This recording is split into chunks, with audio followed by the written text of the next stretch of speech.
Hi everyone, this is Dave Shapton. I'm from RedShark, and this is the RedShark segment of the Teradek NAB TV show. And I've been looking forward to this for some time, but I didn't know until I turned up here that we're actually making history today. I've got Michael from Teradek here who's going to explain what exactly this is, but if I can just give you a quick overview, this show is also going out live in 360 degrees VR, and Michael's going to quickly tell you how we're doing that and what the historical significance of this actually is. So Dave, thanks so much for coming on the show, and I'm so happy you're here to kick it off with us.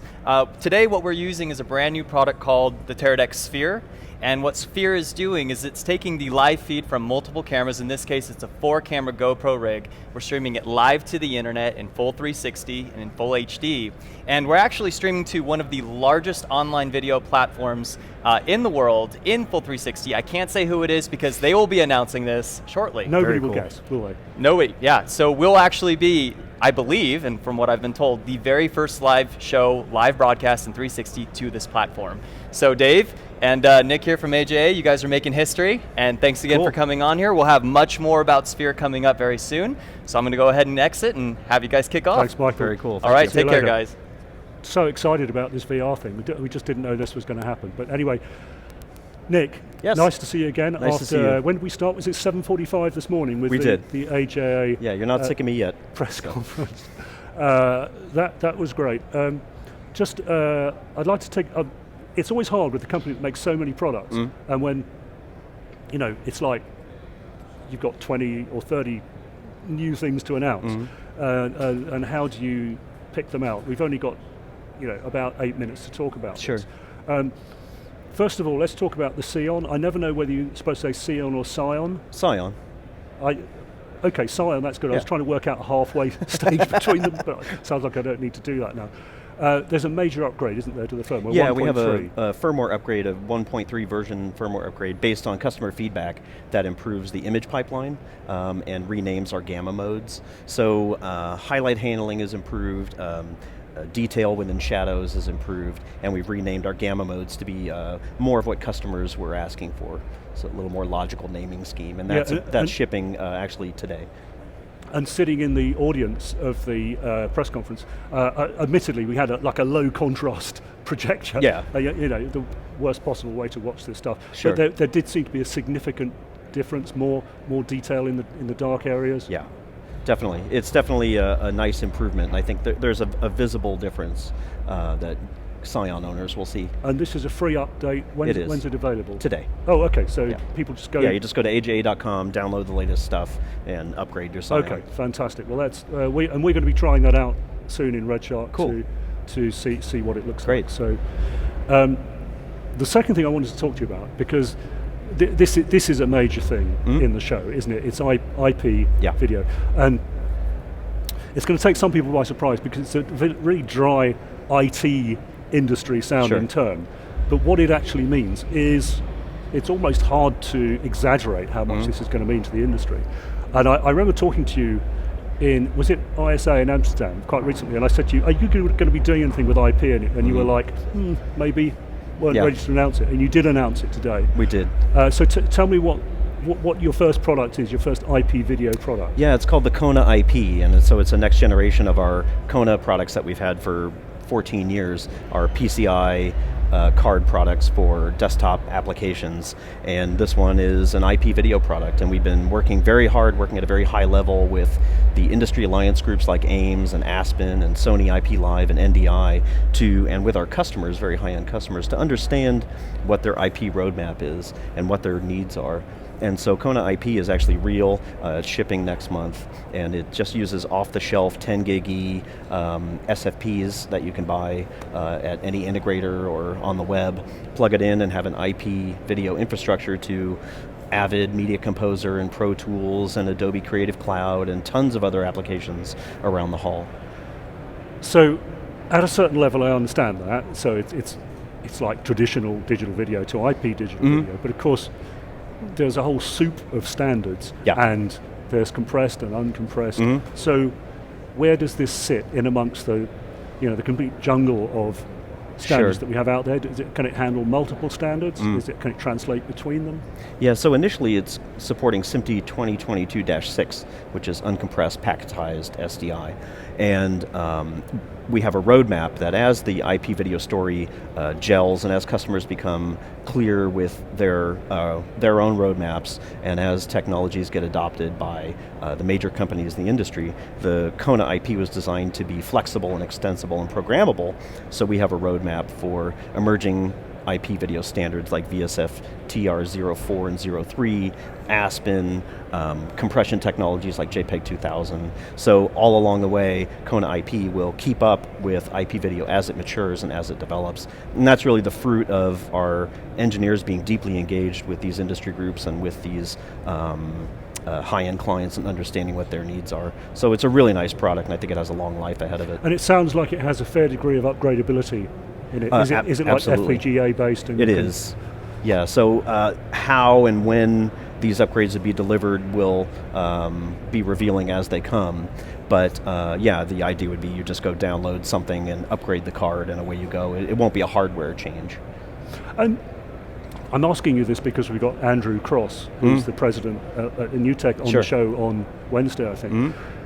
And you said that you partnered with them. So does that mean that you can now, or you will be able to work with NDI as well? When they announced NDI at IBC, we were one of their initial partners that was involved with it, and it's a great technology. It was very surprising to everyone in the industry, and they've done a fantastic job with it and built this huge group of partners around it. So NDI is definitely one of the groups that we've been engaged with, and Kona IP will certainly have a play with NDI. Kona IP uses on a application, on a low-level application level, is very friendly to people that have already developed on our SDK, so they can easily move from a baseband-based Kona to now IP and just get going. So certainly companies like NewTek with NDI should be pretty easy to get going. So again, for people who are not used to the idea of video over IP, and they're thinking, I can see your lips moving, but I don't understand any of that. Yeah, that's a typical response when I talk, yeah. So what it means essentially is that if you've got a conventional video device like a camera or, I don't know, a character generator or something like that, with an SDI or HDMI output, you can plug it into this and then it will take care of putting you into the IP domain for connectivity. It doesn't really have a baseband interface other than it has an HDMI output for local monitoring. So it's more taking assets that are already on a SAN and moving it out across. Side of yeah, it's sort of the connection between IP and the computer world, just like the Konas were are for baseband. So this one is for IP video infrastructures. There are lots of gear showing up at this show that have baseband interfaces to IP and vice versa, and we're actually showing a tech preview of a little mini converter that'll be the first of a family of products, and this one is IP video to HDMI over 1 gig with JPEG 2000 decoding, and there'll be lots of products like that coming from AJA very soon. So we're taking IP video very seriously and trying to be one of the companies that's leading the way and helping to make it easy for the customer. Now, I'm just reading between the lines, and I just get the impression that IP is going to be very important to you guys. Yes. So this is really just the tip of the iceberg as far as what you'll be planning in the future. Absolutely, because the industry is moving that way, and we always want to have solutions, obviously, that our customers want. And IP video has come on just so fast, so strong. Groups like AIMS and initiatives like NDI have really helped gel a plan that companies can just start developing on, customers can implement. So it's very fast moving, and fortunately AJA is a nimble company, and we can move fast as well, and we want to keep pace with IP. Now, just as a matter of interest, and almost on a philosophical level with IP video, some people see it as an SDI replacement. So in other words, it's using a different kind of wire with a different kind of protocol, but essentially you're doing the same thing, albeit with greater routing flexibility. Others see it like NewTek, they see it almost as a kind of fabric that's connecting, that is virtualizing a video infrastructure, including virtualizing I/O. And I guess you're completely neutral as far as that. Yeah, I would say concerned. yes. Yeah. I mean, that's one of the things is I think it's such an interesting technology and has such wide applications that there are going to be different uses for it, and certainly that fabric approach is going to work great for huge facilities, for other applications where they do just want to have ease of transport and lessen their infrastructure, especially for new facilities. Certainly as a baseband replacement, it's going to be very interesting. So yeah, it's a technology I think that's maturing, and people are finding interesting uses for it. So I think it's going to end up in a lot of different applications. Okay, now, well, there were lots of fascinating announcements that you came up with, but one that struck me as being particularly nice was the, how do you say it, Hilo? Hilo. Hilo, it is an H.264 streamer. Yeah.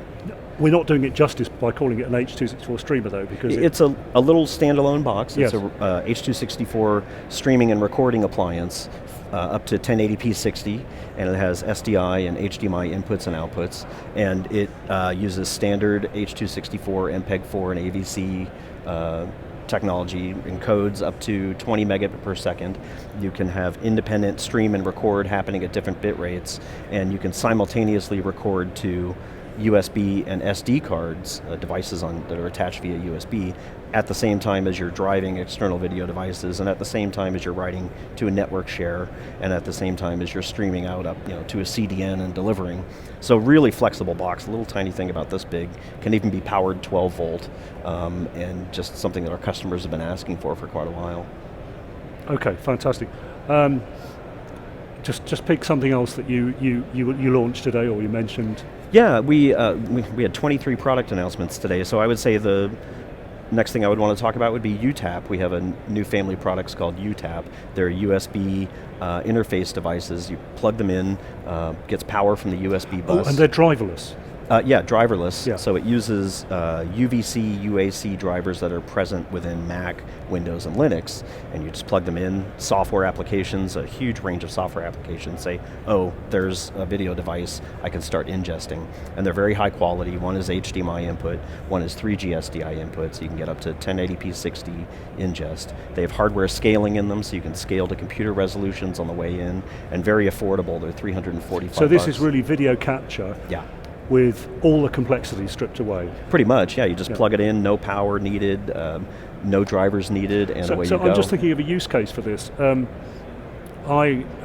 make RedShark. We make video programs. We have a studio in our offices. Our offices are 200 miles away from where I live. Sometimes I just want to do a quick piece to camera. Yeah. And we do this via Skype. And one of the nice Skype to SDI boxes that you can buy. We use a NewTek one. So at my end though, how do I connect a good quality camera to my laptop quickly? Yeah. I could presumably use this. Sure, it's about that big. Yeah. Plug it in and start capturing to a range of applications. That's what I need. Yeah, very straightforward. I'm sure that's going to be fantastic. Just very quickly, and I'm going to throw this at you, what are your expectations for this show? What do you think of the big? So far so good. We've had our press conference this morning was really great that you were at, thank you, and I'm just thrilled that we have so many product announcements building on.